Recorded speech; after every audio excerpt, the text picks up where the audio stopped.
Welcome back to another Askari Cast. My name is Rod Van Blake, author of the Ancient Illumination series as well as the Umbani Chronicles, and I'm joined once again by Jocelyn Short. Hey. She's a concept artist and illustrator and the creator of Bearers. There will be a link in the description of this audio when we put that up on Spotify for y'all to check out her stuff. We are also joined by Jordan Jackson. Hey everybody.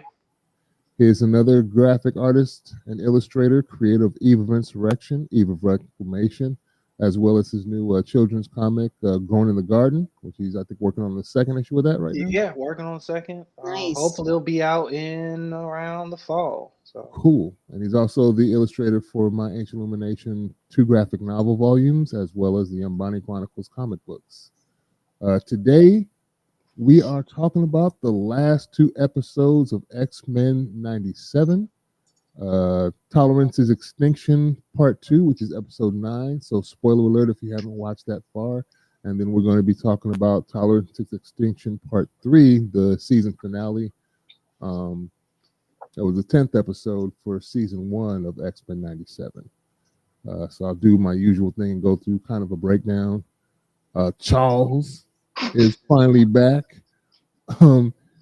He returns, and Cyclops basically checks him for not giving him a choice because it was kind of, I don't know how y'all felt, but it did feel kind of shady of him like leaving everything to Magneto. And his thing was, well, I was trying to give y'all some freedom for you and Jean to raise your baby, go off and have a life of your own, and not what I presented to you to have.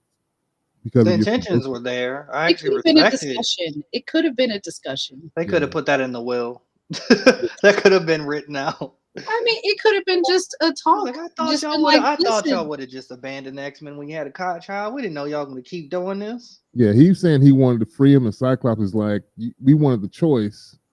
And so that was like a lingering thing. But obviously, yeah, he couldn't just come right back and just start rolling. And I like that they did that he just wasn't right back in his position, kind of, because he didn't seem to be the leader at that point. Because when Scott calls out Team Blue and Team Gold, he starts issuing orders immediately. And Charles is just kind of sitting there. He's like, yeah, talking about, look, y'all on Team Blue, y'all on Team Gold. We'll take this team, go over here. Y'all handle that. Ready to team break. Like a football huddle. Charles is going with us. Yeah, and Charles was just kind of sitting there. The mansion is still trashed, and we see that Magneto has shut everything down. And The planet is in shambles. yeah, and it's like it seems to stay in shambles. The only reason that they're able to leave is because they have access to Shi'ar technology, and so one team they go back to their, I think Muir Island is their base in Scotland somewhere. So they go off there. Storm and Forge return, and then Magnus, Magneto flexes. He comes back with holding asteroid M with him. He's got the asteroid behind him. He comes down, and it's kind of interesting as you see they having their philosophical debate over what should be done, and Rogue and Sunspot actually side with Magneto and pull off. And this is kind of one of the first times we see Magneto using like his full power, because you even have like the Northern Lights surrounding the asteroid around, behind him, showing how much of a control he has over the magnetic field of the planet. And they're asking him basically, hey, you need to turn the stuff back on for everybody. But I'm like, if that was the only thing that could stop the Prime Sentinels, obviously once he turns everything back on, then they're going to be turned back on. I don't get their, we need to try and find another solution, or at least isolate them and somehow keep them powered off. And I think Bastion knew that was going to happen. The X-Men, that I guess Charles and the gang were just on the side of, we got to save humanity. We got to do it right. And I'm like, okay, guys. Yeah. You're gonna play this game. You're gonna play this game, okay? Yeah. School is still all jacked up. Yeah, and it was kind of weird also philosophically to leave the X-Men to a person who's been through such trauma as Magneto has and believes basically that violence is a solution. I mean, you're going to basically ask him to turn a new leaf take my philosophy and execute. Like, you knew that wasn't going to happen when you left that man in power. To be fair, I mean, I agree with you, but also I think Charles didn't foresee, nor did anyone foresee what happened at Genosha. Yeah, and that was a big trigger for Mhm. Magneto. He was not playing. Like he Yeah. was, like at the beginning of the season, he was very willing to be tempered in Yeah. his kind of more extremist positions Mhm. on, like his stances and stuff towards humanity. But then Genosha happened, and it was like, respectfully, F y'all. Like, no, Very that's it, that's all. So, Yeah. and Rogue was there. She Yeah. was there, and she watched Gambit die. She thought Magneto died. And Sunspot, that also makes sense that he would like join up with him very quickly, just because, you know, His I feel mama like, flipped. yeah, He's Once like, he I can't saw trust that, nobody. like, He's like, I can't trust nobody. yeah. yeah. He's in a very kind of vulnerable position to be radicalized either way right Yeah. now, with his kind of like, his powers aren't new, but his acceptance of them is. So I feel like that's prime time for anybody to snatch him up, really. But also, he just witnessed his mama turn on him in real time in a Yeah. crisis. So that would radicalize anyone, I feel. So Yeah. So that was cool that they go to their old base in Scotland and you see some of the old, I think the second generation X-Men costumes in the background and cases. Mm-hmm. And before they get ready to go for battle, everybody starts donning the old costumes. Even I think even Xavier puts on the green jumpsuit.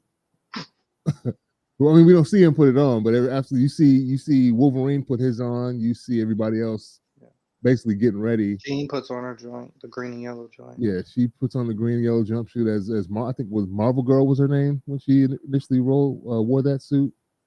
Yeah, or Marvel Girl or Miss Marvel. I found this out Because- recently. My mind was blown. I was like, wait, huh? Yeah, yeah. And then you have a little repartee between Cable and him. They're kind of talking.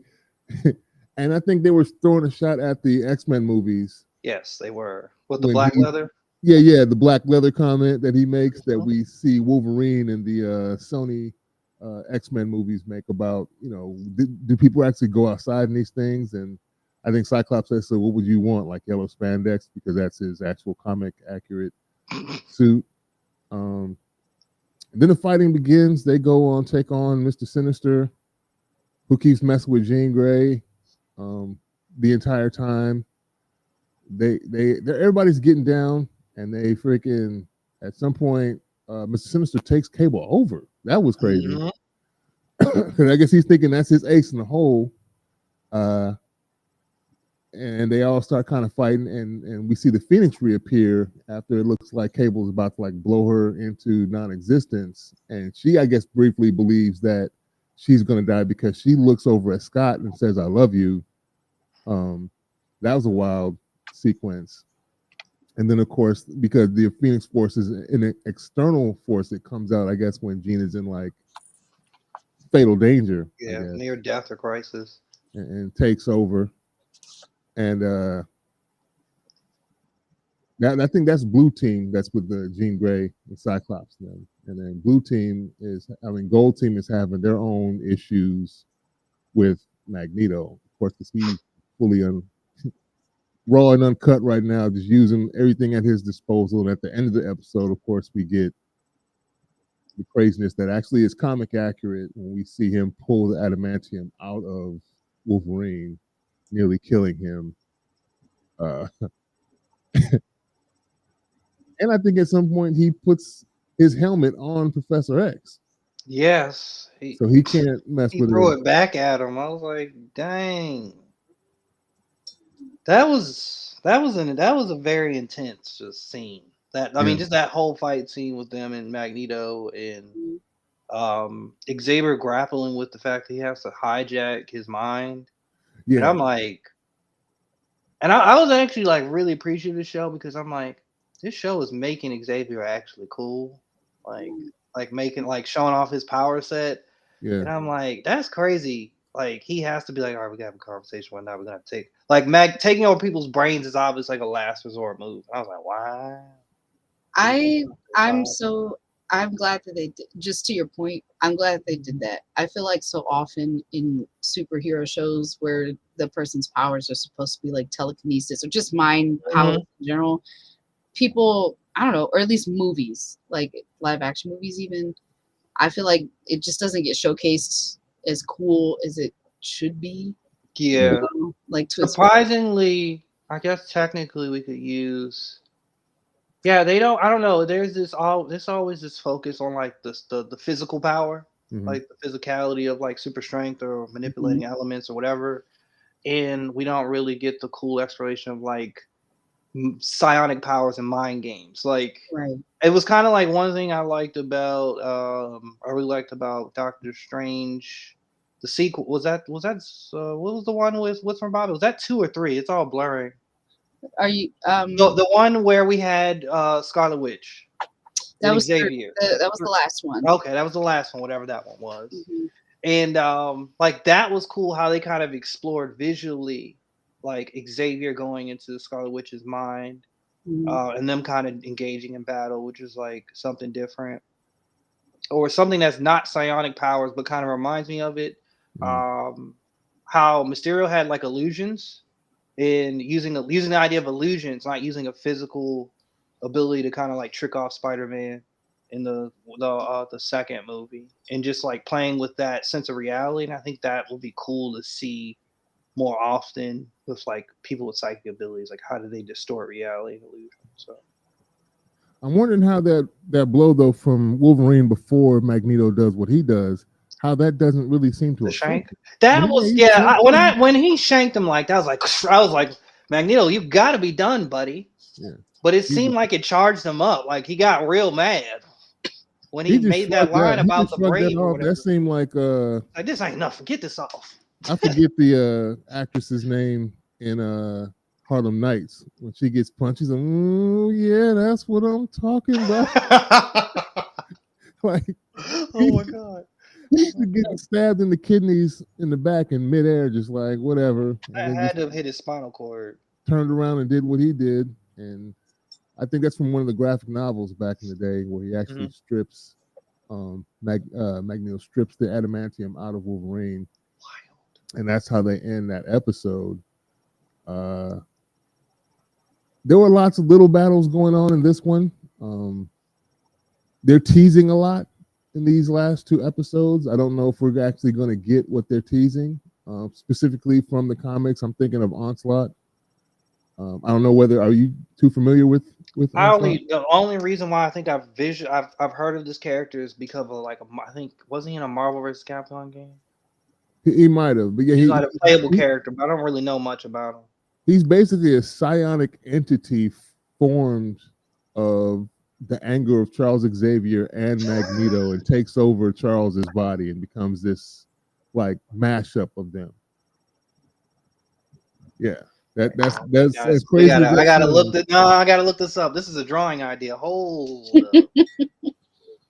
up. Onslaught? Yeah, Onslaught. What does he look like? Oh, he just looks like Magneto. Like a big Magneto. Bulked up Mecha Magneto. This is wild. Yeah. Huh. So they're teasing that, and we get another tease, obviously, at the end of the finale, which I figured that, and I think I was kind of right that Bastion wouldn't be the final. They were just going to leapfrog to other. This might just be like a who's who of Marvel villains in the comics that they'll just, which is cool, I think, because you get a lot. They can throw a lot at you, and you just be on to the next thing after the confrontations are resolved between the old villain and move on to the next. You guys ready to talk the second episode, or you got anything else you want to talk about episode 9? No? Episode, I mean, it was a solid episode. I mean, it was all good. I mean, everything was good. We can get in. Yeah, let's just jump into 10. Let's go for it. Okay. Yeah, so now this one we get reveals that Cable has been, they go back to fighting Bastion. That's another thing. A lot of these are callbacks to the comics. There's a bar fight on the old, the original X-Men '97 animated show where Wolverine is fighting in this barroom brawl, and one of the people that helps him fight is actually Bastion's father. That the technovirus on the floor slips into him, and the waitress with the glasses end up being Bastion's mother. They have a kid. You got the technovirus, and she's pregnant, and that's how Bastion is formed. And we also find out that the mother is the one that was so anti-mutant that when Charles Xavier approached them of trying to take her gifted child,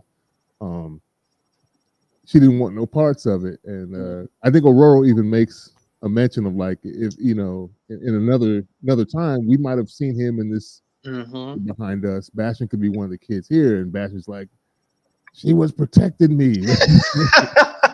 He was drinking the racist Kool-Aid hard. I'm like, bro, yeah, she was doing the right thing. Like, no, bro, you racist. You're entirely racist. Here. This man don't like himself. Yeah. Hmm. They make like a kind of a joke about Jean Grey dying over and over again here during the fight scenes and coming back, because that's kind of like what she does. Oh yeah, the Phoenix coming out the water. Yeah, was nice. It was nice. Yeah. I loved that she had her, pardon the pun, but like her moment in the sun where she got to like Yeah. like she got to beast out, and I'm happy. I'm very happy. And she didn't like die, or she didn't pass out or nothing, Oh. Yeah. Oh. Yeah, she breaks out and whoops up Mr. Sinister. And matter of fact, I think she takes all the mutated DNA. He got Benjamin Button. That was crazy. That was insane. Yeah. I was like, yo, He looked real ashy. What is happening? Sorry, you're ashy. Yeah, she pulled. And then Morph making fun of him, turning into him to be like, "This is what you look like." Yes, he kind of asked for it. He did. It was so funny. I was like, "Yo, y'all wilding." Because he didn't have I think he tried to look into the water and didn't have a reflection and wanted to know what he looked like, so he asked him to be a mirror. Yeah, and Morph just changes right in front of him. Yeah, it looks the same. You look the same to me. Like he gets dusty real quick, and it was kind of weird that she didn't pass out, but the Phoenix like left, I guess, because it felt that the imminent danger was gone. Like I said, Bastion recovers from that attack, but obviously Sinister, I don't know where he's going. Like, aren't they on an island? He just runs off. This is so Scooby Doo. That I love it even more thinking about the fact that he just ran off into the forest, old and raggedy, like as he deserved. He just went away. That's all you need to know. Because he's not the real bad guy. He's not the real threat you should be worried about. Yeah. Bastions are a problem. Yeah. Beast comments on, I think when they're intellectually like kind of arguing with Bastion, because Bastion kind of thinks of his Sentinels as his family. And Beast brings up the point that no, you're basically forcing them to do something against their will. That's not your family. It's not consensual. Yep. Yeah, coercing people. Rogue comes in with the flying. I guess that's the Superman punch when she came in. Gambit is his name. Remember it. Boom. Yeah, she comes in swinging. Amazing. I love her. Knocks all the Sonic coins about that man. Oh my gosh! After this episode, I mean, again, I'm slowly getting acquainted with the X-Men. This is like a strong foray into the X-Men for me. I love Rogue now. I love a brawler character in general. She be brawling. Like yeah.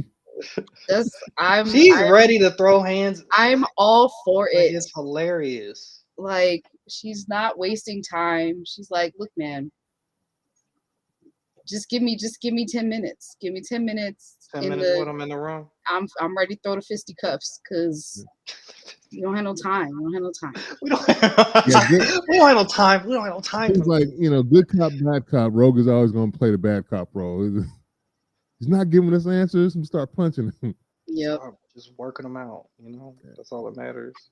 they're fighting, and then Magneto and Xavier are still arguing, and eventually Charles has had enough, and he just goes into his mind, and they both, it's kind of weird, like they both pass out simultaneously together, so they're now in this Yes.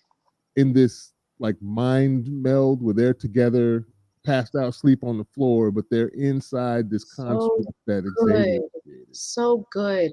That whole sequence where they're basically walking backwards through Magneto's psyche and just trying to unpack everything and what he Man's forgot. trauma. Like he forgot everything. And Yeah. That was rough. That was rough. I was like, oof, the tension's here.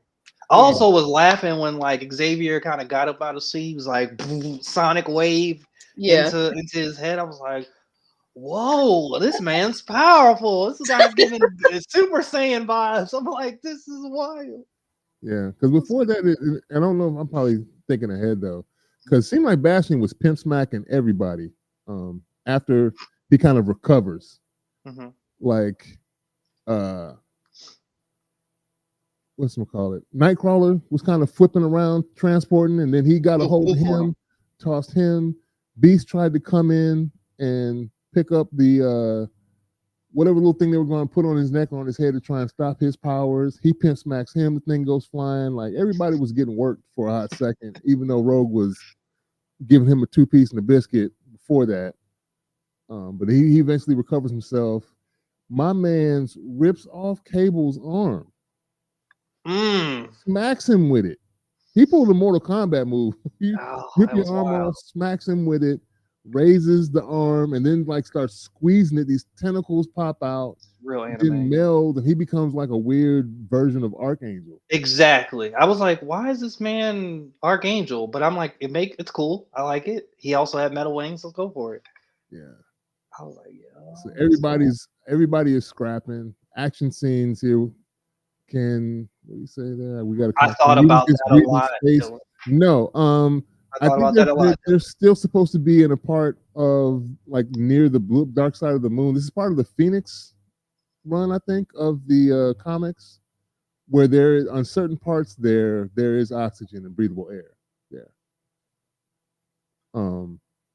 Only part that I doubted, I guess, is when Jubilee gets knocked out into where it shouldn't be any atmosphere and I thought that was space. So cartoon logic could be part of it. It's the X-Men, it's cartoon, they're gonna do what they want. And that's gonna be a little too real. It's put too much realism in our superhero story. Like, but I mean, it would have been cool if they rationalized something out where she started asphyxiating and then someone had to come save her. That would been. It was like when Jean was like taking him through the what was that structure they were in? The M, what is it called? The M, Asteroid M. Asteroid M. Yeah. It was a point where she was either like moving everybody and they had like a slight blue aura around them.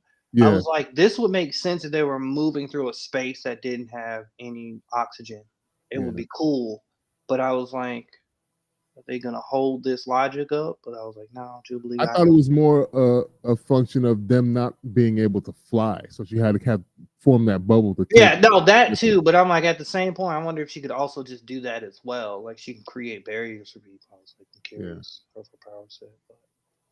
Yeah, so that was an interesting fight. Like I said, Cable, and the way that Cable before that he basically makes him tell his story. Like, how many times have you been here and failed? He's like. 200 times. 200 times I've made this time travel trip to try and stop these events, and you failed every single time. Everybody thinks they're about to die because the Cable eventually gets picked up and taken to recover after he loses his arm. And while the other team is fighting, I think Jean Grey and Scott think they're about to die. So she like has some astral projection of themselves to sit at the diner that he's sitting in, as if it's going to be like their last conversation. So they get to have like a familial moment. What do you say, Jocelyn?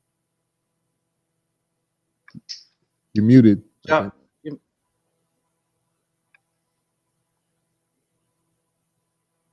don't know? She's just like,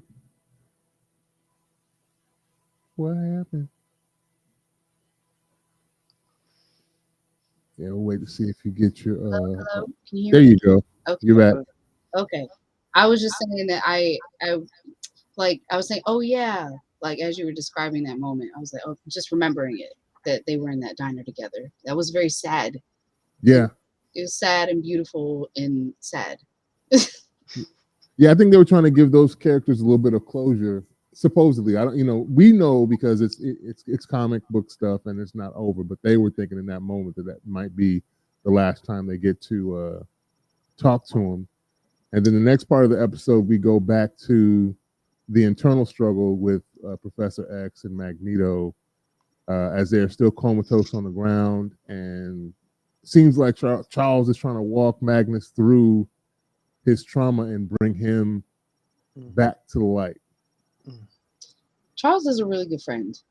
He's a good person. He's a good friend to be willing to do this. I mean, a lot's at stake. He kind of has to, right? But also to like rewrite Magneto's kind of consciousness and memory over in an honest way. Like he didn't input anything that wasn't supposed to be in there. He tried to encourage Magneto, like, no, remember, like, get access back to your own memories. Yeah. When if he was a different kind of person, he could have input any memories he wanted into Magneto's psyche and manipulated him, controlled him.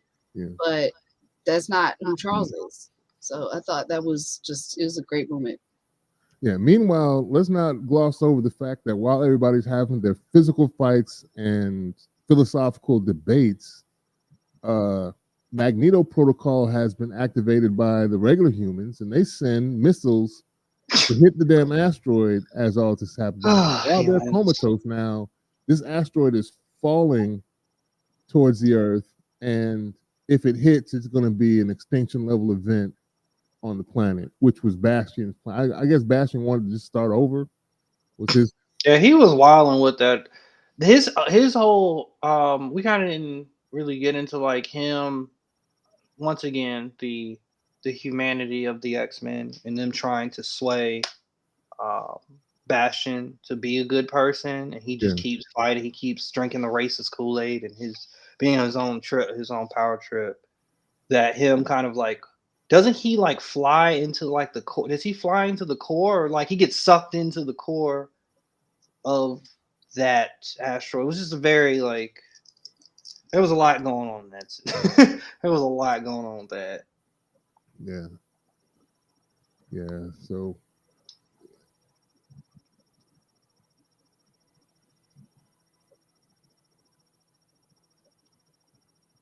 I agree. Yeah, you agree? I agree. She said, well, I agree. So yeah, they fight nearly to the death.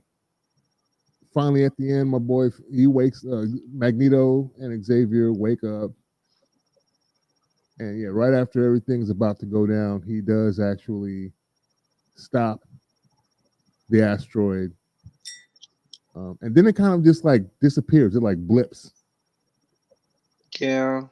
What? Oh, when they're all like tag team, and I want to know why that had happened with like there's Jean, no explanation. Jean and Storm throwing up wind. She's using psionic powers.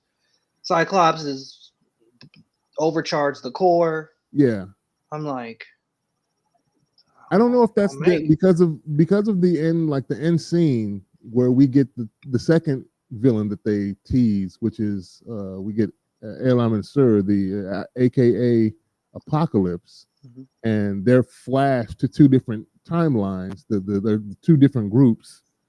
I'm thinking that's something he did, possibly to bring, because we do see a young Nate Summers in one of the timelines that's there, and I think another not rendition, but another version of their daughter as well. She gives some kind of Ankari, something Mother Ankari. I think that's another. yes.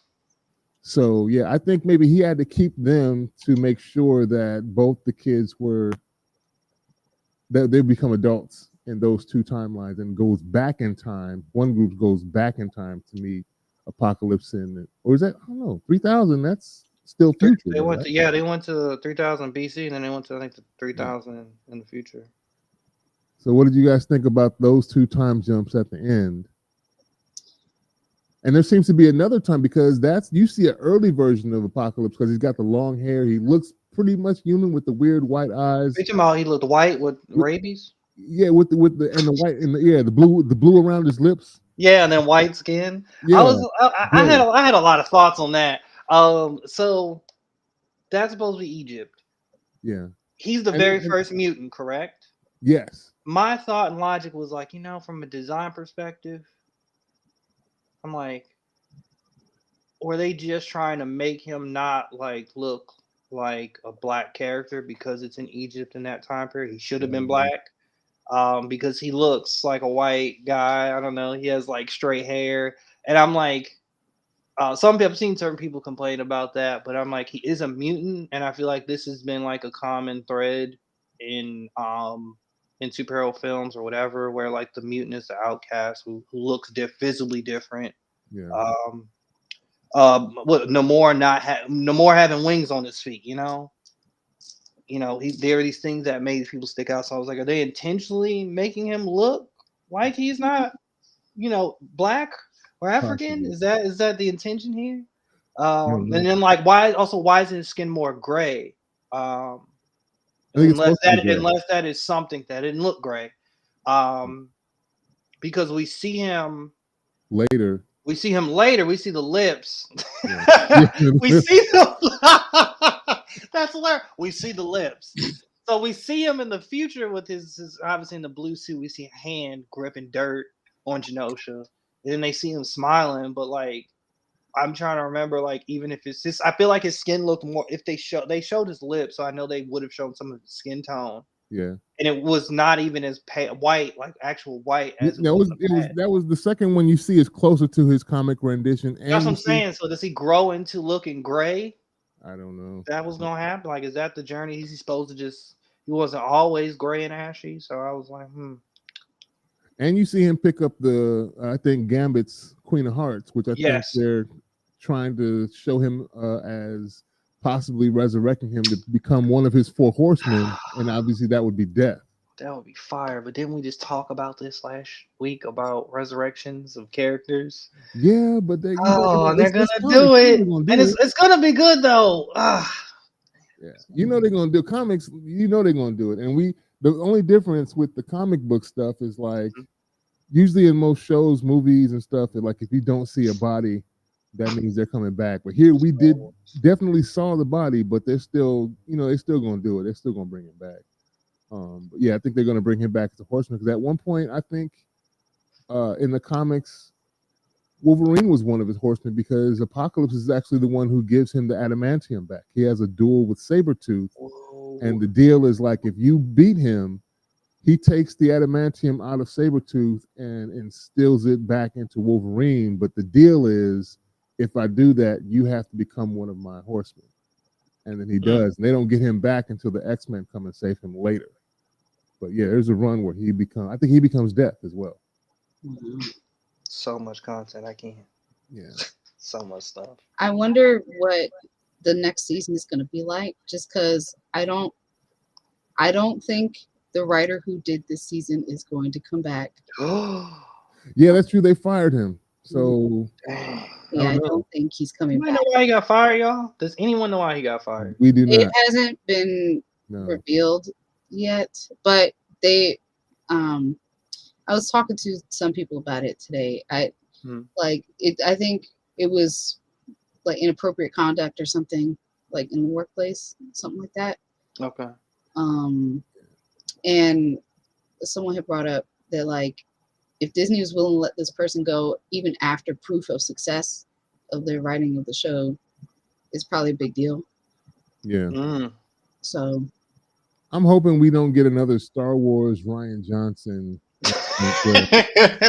Because I It's think gonna ruin it. No, it's just gonna be trash. Not I'm gonna make thinking a lot sense. of the things that were set up with this season are good to go, and that they should continue. Mm-hmm. Yeah. But I think with Ryan Johnson, the Star Wars example, like one director did one thing and the next one to step in. In this case, it would be another writer, just like, nah, we're gonna wipe all that crap off the board and start from where I want to go.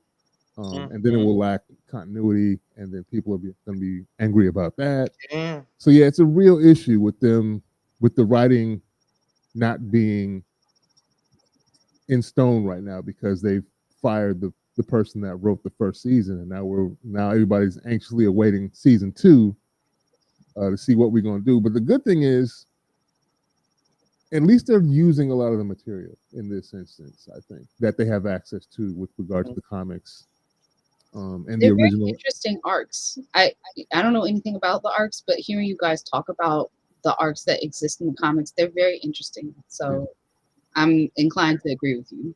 Like, I couldn't imagine like just because there's so much like knowledge and like history with this IP. It's like, dang, like this makes me want to go and potentially sit down and read one of the arcs. Like, you know what? Let me just get into it, get more of a full course meal of like, hey, how do we get like more about Onslaught and learning about that issue or that conflict. I also think it's interesting how successful this show has been. Because like what you're saying, they're so based on the comic book arcs, as opposed to like the live action movies. Yeah. I feel like so much has to be sacrificed with these characters and their arcs when it comes to live action movies that the point of the X-Men tends to get missed.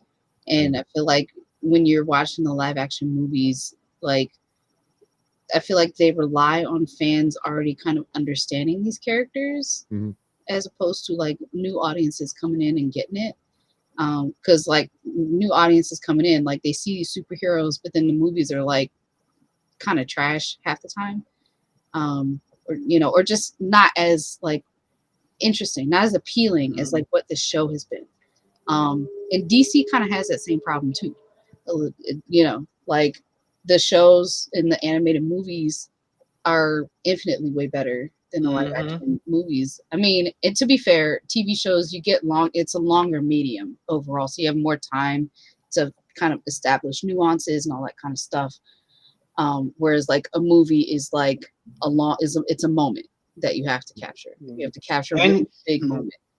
And you have to capture and just the logistics of like people who don't know comic books who are investing in these films. Yeah. And not catering to the audience and trying to just tackle the common denominator to make money. Like I honestly believe that's why we get a sacrifice in quality of work, because you have people who aren't truly vested in or know about the IP having say on what we're going to do with the story and trying to get everyone to buy a ticket to go see this movie and make as much money as possible instead of just making a very good product that is still a great story at the core, but caters to the fans. It doesn't really need to be a sacrifice, in my opinion.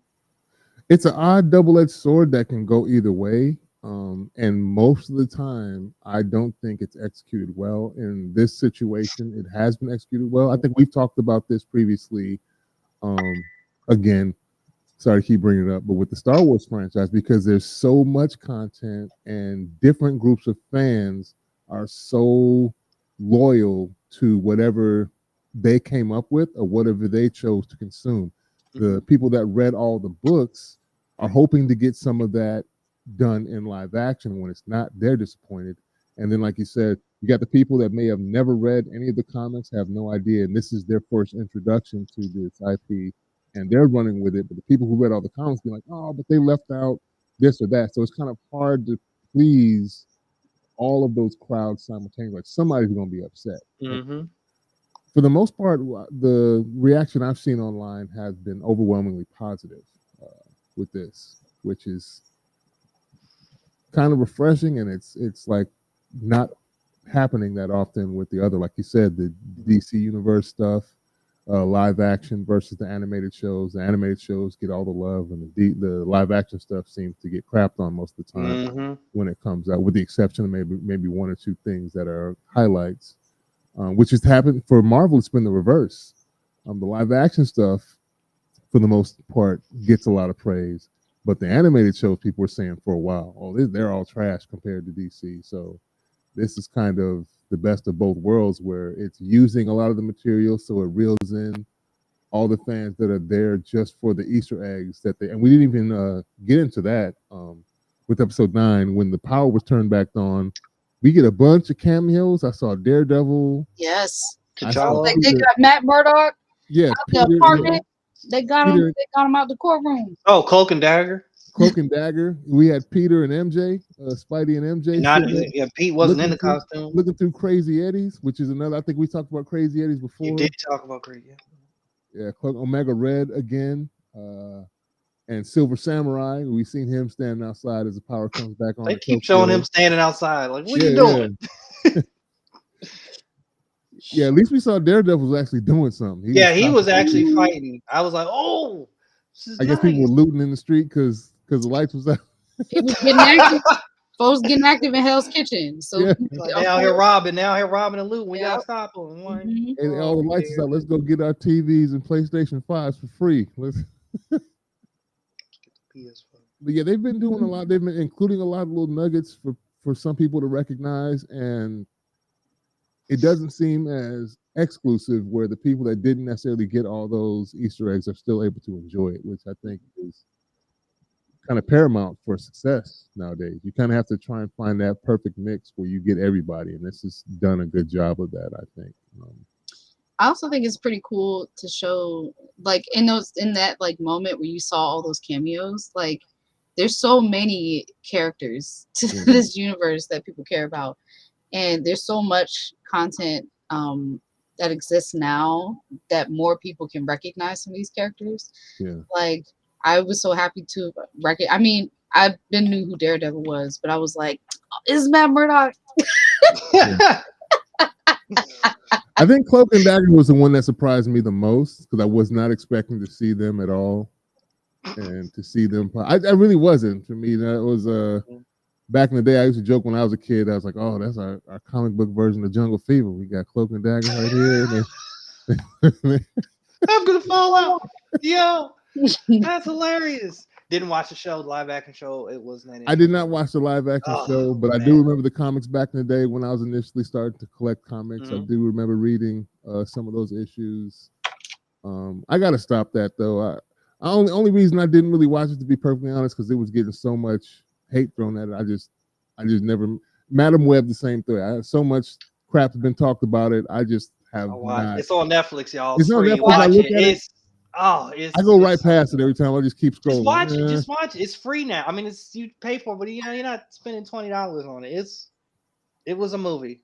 You know what?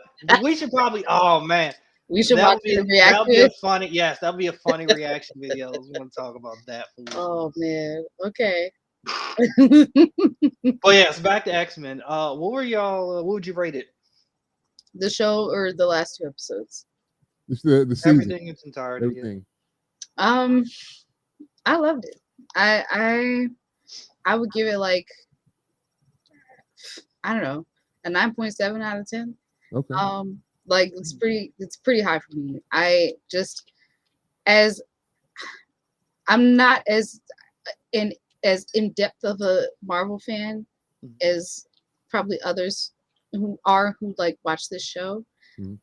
But as someone who, like, I would consider myself kind of a newcomer to the X-Men, I think it's excellent. Like, I feel like a show that has so much lore and content in it, if it can cater to fans very well as like new people, that's an excellent show to me. Like, to me it's very well written.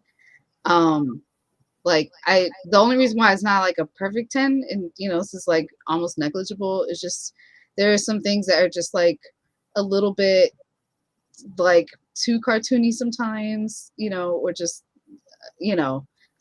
like we have to suspend our disbelief kind of obviously at times, but that but whatever, right? It's a superhero show. Like, I'm more than happy to do that for those moments. But other than that, I really like these characters. I think they're very human.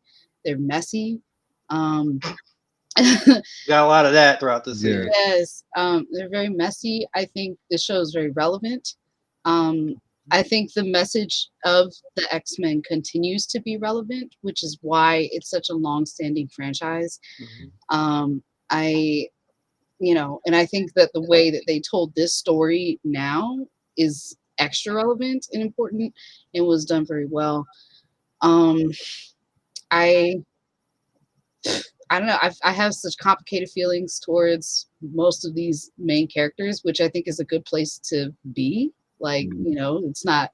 I feel like I don't feel like, oh, I love this person blindly, blindly, or I hate this person blindly. Like, I'm just like, man, a lot of these characters done, have been great, and then also have been like very not great also in one it's like one series, and I'm like, wow, this is great. But then there's still very clear established like kind of good guys and bad guys here.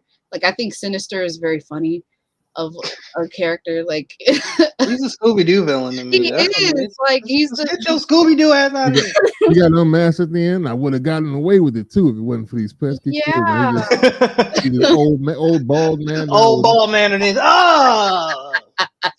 yes, he's the most cartoonishly evil character in this show, but he's like evil enough to have real impacts to these characters where it's like, dang, like to me, he feels unserious, but he's also not. And I'm like, what kind of person names himself Mr. Sinister? Like, what do you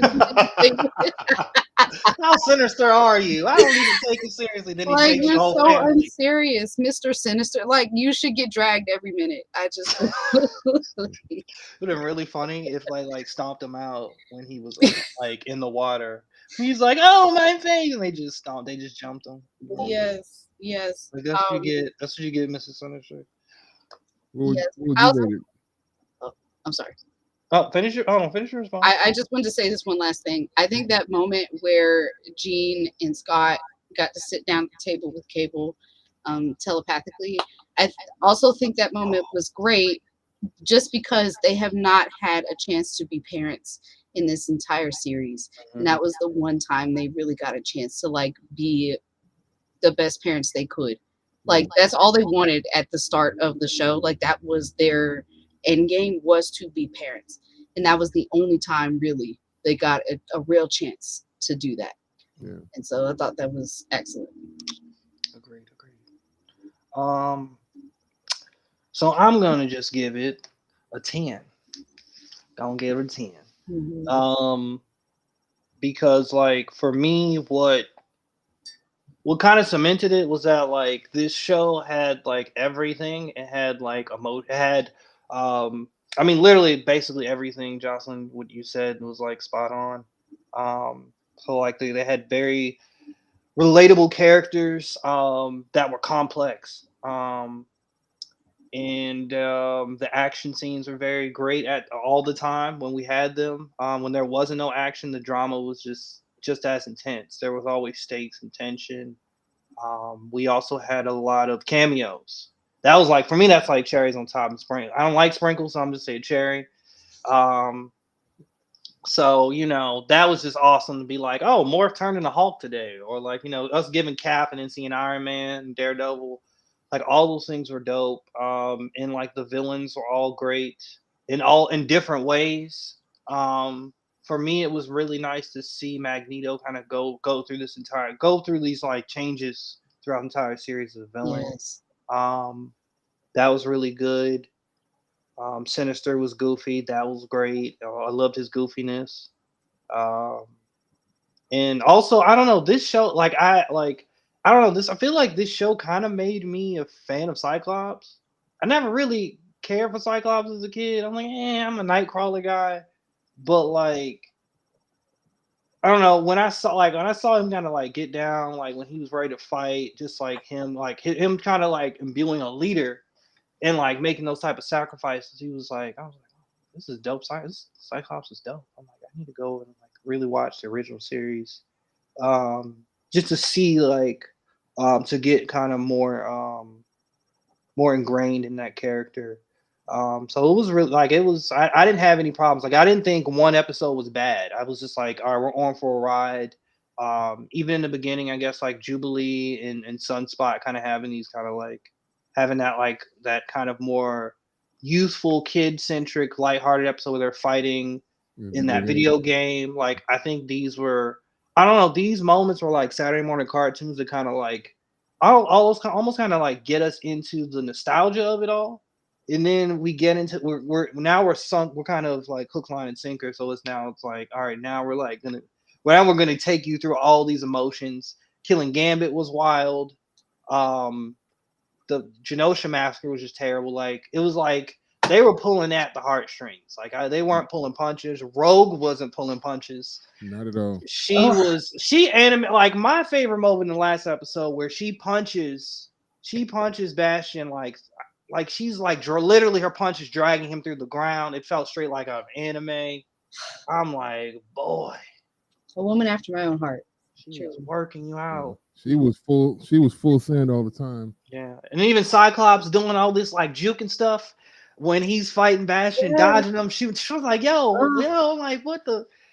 I was like, this is like it was just everything was just well executed, like it was solid. And I'm just excited for how they left things off and what we can kind of get into in the next season. Hopefully they maintain this and also raise the bar a little bit as well. Yeah, I give it a 9 mainly because I don't give out. It's 10 to me means perfect in every way. And the only thing I can really detract from it, there's certain small things. Some of the voice acting just didn't really 100% match up to the characters, where it seemed like they were trying. Aurora's voice at times, Rogue's voice at times, Remy's voice at times. But overall, like I'm in agreement with you all. The action was awesome. The cameos and Easter eggs that they dropped were awesome. And I didn't feel like they were doing it so much that it was annoying, and that they were some things kind of lean on the member berries. Like, hey, remember this? It was really cool. Remember that? And even though the rest of this is trash, but we dropped that Easter egg that you should recognize, if you're a real fan, they didn't lean too much into that. I enjoyed the show. I enjoyed they didn't shy away from the violence of it at times, because I am worried about that sometimes, with this being a Disney production, that they won't show. Like when they showed Wolverine actually put the claws to Magneto in the back, and basically impale him. They did that, and they didn't shy away from having his adamantium ripped out. Yeah, that was wild. I'm really glad for that. I agree with you full-heartedly on that too. ride. That too. Yeah. I like that it was a callback, and so you get the visuals of the 97 era cartoon, but they still simultaneously updated it. The style itself was perfect too. Yeah, it was like this could be something that came out in 97, but at the same time, some of the technology you see, it's actually an updated version of the old cartoons, and that was good to see. So it kind of pulls both crowds together. So like you said, nostalgia, someone who would have watched the original series could see this and see how it's related. And they did that with the theme song, the openings. I don't know if you guys noticed that different characters voiced the previously on X-Men, depending on who was focused on in each episode.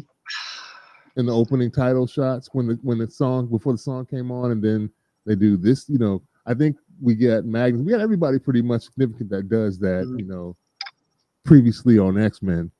And then you knew basically by who gave the introduction, who was going to be one of the focal points of that episode, which is a cool nugget to drop on viewers. Very well done. I'm excited to see what happens with season 2. I guess that's it. Yeah, we got a 9.7 and then a 10 from Jordan, and then a 9 from me, because like I said, 10 to me is perfect with absolutely no flaws, and this is a 9 for me is basically as close to a 10 as you can get, unless I see something that has absolutely no flaws. This is very enjoyable series. It's just we don't know what they're going to do writing wise for season 2 if they don't bring old boy back, or I don't know. I have faith that they will find someone who is just as good of a writer, who is just as passionate. There's got to be somebody out there. Yeah, I don't doubt that that person exists. Yeah. Man, well, that's it. Appreciate you guys taking the time out of your day to chop it up with me about these things. We got about 8 people that caught us live. Nice. We appreciate you all taking the time out of your day to listen to us talk about these things. Hope to see you back again. We'll be taking a break because I got Balticon this week through Monday. Thank you. And so we'll take a break, and also we'll need to talk to see what we're going to discuss next. And then early June, we'll hop back in here and see what else we talk about. Hope to see you guys. And again, there'll be links in the description of this episode on Spotify, to all of our website if you are interested in seeing any of our creative endeavors. And we will talk to you all later. See ya.